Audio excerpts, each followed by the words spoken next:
पिलू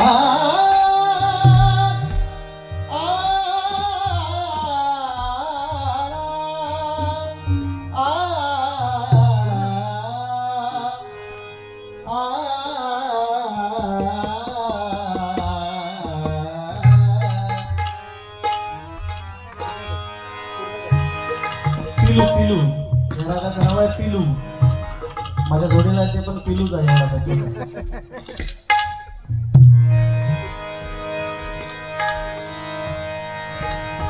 हरि ओम नमः शिवाय.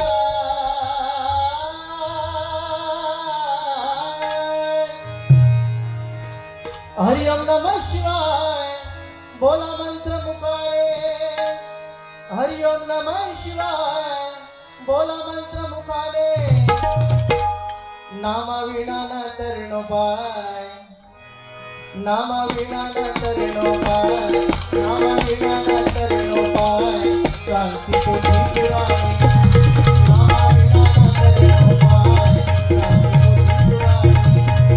नामा विना न तरणो पाय. क्रांती पोटी पुराणे. हरि ओम नमः शिवाय.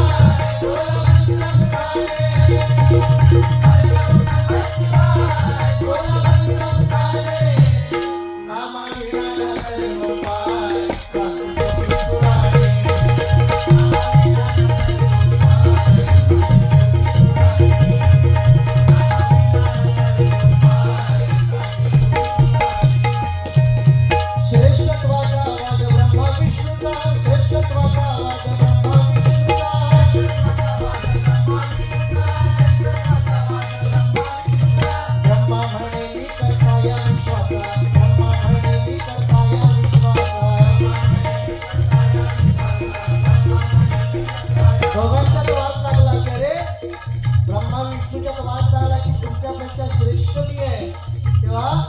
मी पालन पोषण करतो. विष्णुदेव सांगतो मी सगळ्यांचं पालन पोषण करतो. मी सगळ्यांना जन्माला घालतो. या दोघांच्यात वाद लागला तेव्हा यांनी जाऊन विचारलं म्हणाला वेदांना. तर वेदांनी काय सांगितलं रे तुमच्यापेक्षा श्रेष्ठ कोण आहे तर महादेव. म्हणून म्हणते बघा पालन पोषण करतो या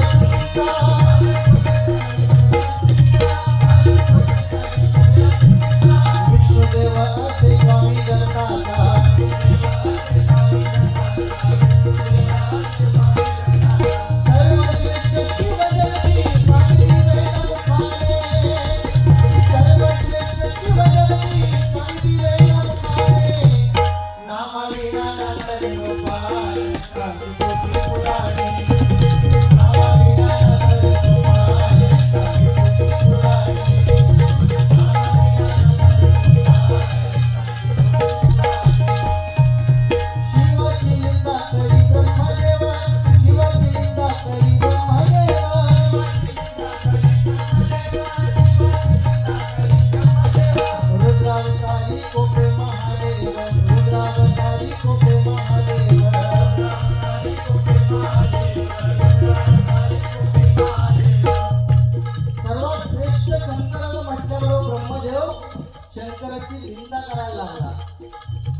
शंकराची निंदा करायला लागल्यानंतर ब्रह्मदेवाची 3 मुख आणि शंकराच्या क्रोधाग्नीतून एक काळ भैरव. आपण जो म्हणतो काळ भैरव म्हणजे कोणाचं रूप आहे शिवशंकरांचं रूप.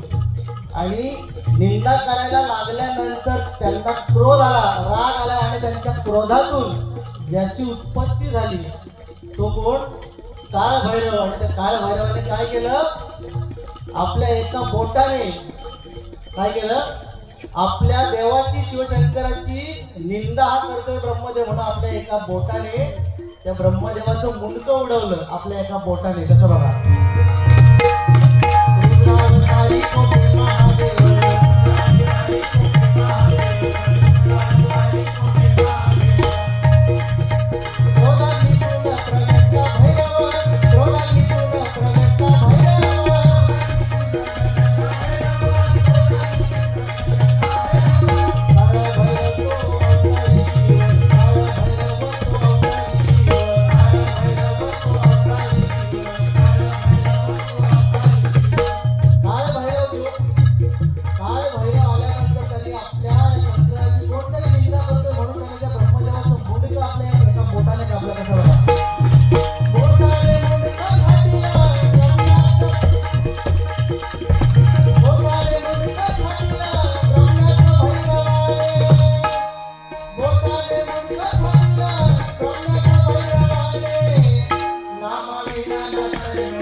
सांगतो.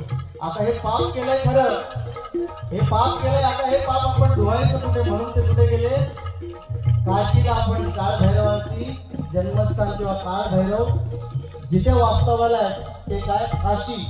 आणि त्या काशीला जाऊन त्यांनी त्यांच्या हातातून ते मुंडकं ते घेऊन गेले काशीला. आणि ते मुंडकं काशीला गेल्यानंतर पडलं आणि तेव्हापासून ती भूमी ही काळ भैरवाची झाली. शंकरांचा आपले अवतार कोण? काळ भैरव. ब्रह्म्याचं मुंडकं उडवल्यानंतर आपलं पाप धुण्यासाठी काशीला ते मुंडकं पडलं आणि त्या ठिकाणी त्यांचं पाप धुतलं गेलं. म्हणून आजच्या घडीला देखील आपण आपलं जर पाप झालं असेल किंवा अस्थि विसर्जन असतील तर आपण काशीला का जातो? काशीला गेल्यानंतर आपली सगळी पापं धुतली जातात. म्हणून आपण काशीला जातो, कारण ते स्थान कोणाचं? शंकरांचं, काळ भैरवाचं स्थान आहे.